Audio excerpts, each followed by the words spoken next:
Kuromi vintage style cake naman tayo for today's video. Mga mi, tara na G! At habang nasa bakasyon ang lahat, eto tayo at gagawa pa rin ng cake dahil for the business is life. Naging busy tayo this Holy Week pero minake sure natin na hindi tayo mag-a-accept ng order ngayong Saturday and Sunday. And para na rin sa Monday, para may pahinga na rin tayo. Kasi syempre gusto rin natin magpahinga para ma-energize tayo for the upcoming days na meron naman tayong mga bagong cake orders. Ang size pala ng cake na ito is 6x4 and then ang size ng ating cake board is 12 inches. Medyo luma na tong video na ito kaya kung makikita ninyo cake board yung ginagamit natin. Pero ngayon hindi na tayo gumagamit ng cake board kapag 6x4 pataas yung mga cakes natin. Cake drum na yung ginagamit natin kasi halos yung mga customers natin ay nagpapadeliver or nagpipick up sa malalayong lugar. Anyway, ayan, yung pinaka-color ng base cake natin is lavender. So, konting dot lang yan ng Decor It Food Color Gel ng Achievers, yung color violet. And then, yung sa taas natin, yung darker color niya, nagdagdag lang tayo ng mas maraming violet na gel food color para mas dark ang pagka-violet niya. Yung piping tip na ginamit natin dun sa color white, dito sa may gitna, is yung pinakamaliit na leaf tip. And then, yung sa dark color naman na violet is yung maliit na 1M.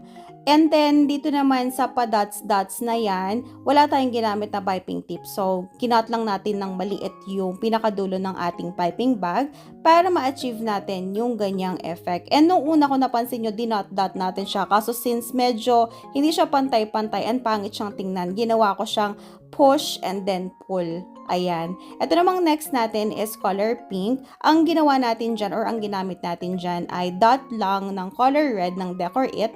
And then leaf tip din yung ginamit natin dyan. Same doon sa color white. Star tip naman yung ginagamit natin dito sa second layer ng ating border piping para mag-iba yung design niya dun sa baba na border natin.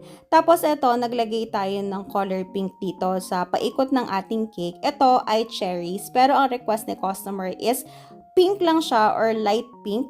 Yung sa original kasi na sinend sa atin ni customer is yung red kasi nga 'di ba cherry.